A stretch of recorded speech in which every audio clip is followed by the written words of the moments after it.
अखिलेश यादव कानून को कभी नहीं मानते, उनके डीएनए में हिंदू विरोधी है। राम भक्तों पर गोली उन्हीं की सरकार ने चलाई थी।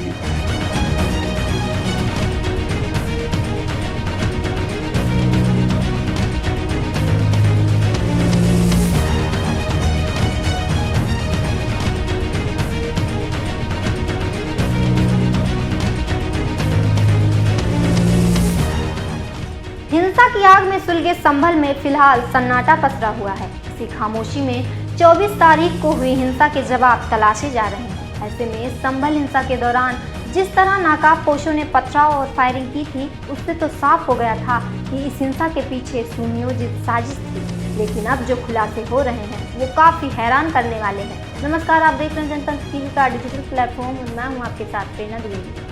दरअसल पुलिस को कुछ कारतूसों के खोखे मिले हैं और चिंता की बात ये कि उसमें से कुछ पाकिस्तान से निर्मित है। ऐसे में संभल हिंसा में पाकिस्तान का कनेक्शन होने पर एजेंसियों के कान खड़े हो गए हैं और उन्होंने किसी बड़ी साजिश की आशंका जताई है। क्या है पूरा मामला, देखिए इस रिपोर्ट में। 24 नवंबर को हुई संभल की हिंसा में हर रोज साजिशों के नए चैप्टर खुल रहे हैं, लेकिन बुधवार को जो खुलासा हुआ उससे तो खुफिया एजेंसियां भी सन्न रह गईं। दरअसल पुलिस को कुछ कारतूसों के कुछ खोखे बरामद हुए हैं और हैरानी की बात ये कि उनमें से कुछ खोखों का कनेक्शन पाकिस्तान से है। दरअसल हिंसा वाली जगह पर पाकिस्तान ऑर्डिनेंस फैक्ट्री यानी POF की गोलियां मिली हैं। पुलिस के मुताबिक घटना वाले स्थल पर कुल 6 फायर किए हुए कारतूस मिले हैं। इनमें से 2 खोखों पर पाकिस्तान ऑर्डिनेंस फैक्ट्री यानी POF का नाम दर्ज है। ये 9 mm का है और FN स्टार लिखा है। वहीं 12 बोर के 2 खोखे अमेरिका के मिले हैं। इसके अलावा 2 देशी कारतूस बरामद किए गए हैं। संभल हिंसा में पाकिस्तान का एंगल आया तो केंद्रीय मंत्री गिरिराज सिंह ने संभल और आतंकवाद के तार जोड़ दिए। इसके साथ ही पहले एक थ्योरी ये भी आई थी कि स्थानीय सांसद और विधायक के वर्चस्व की लड़ाई से संभल दंगे की आग में सुलझा है, जिनकी तुर्क और पठान वाली अदावतें बरसों पुरानी हैं। सबसे बड़ी दुखद घटना है, ये चौंकाने वाली घटना है, ये अखिलेश जी राहुल गांधी को जानने वाली घटना है कि वो भी पाकिस्तान का कारतूस मिला है। इससे साफ जाहिर होता है कि संभल में आतंकवादियों का जड़। पुलिस जो है, जो अपने ऊपर से हटाने के लिए अपनी साजिश जो इन्होंने करी है, उस चीज को धोने के लिए इस मुद्दे को भटकाना चाहती।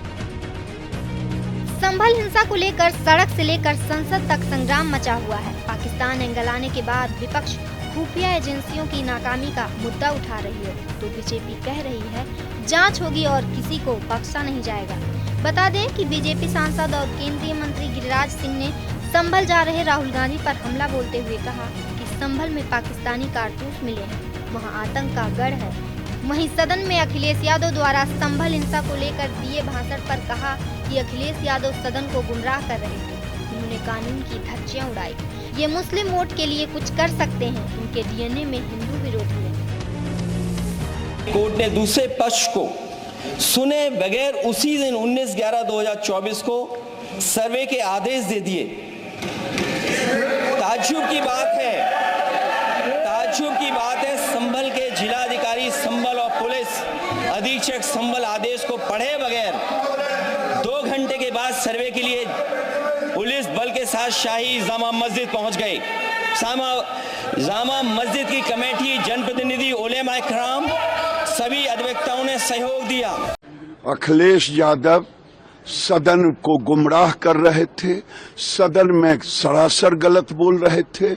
अखिलेश यादव ने कानून की धज्जियां उड़ाई, कोर्ट पर प्रश्न चिन्ह लगाए। अखिलेश यादव कानून को कभी नहीं मानते, उनके डीएनए में हिंदू विरोधी है।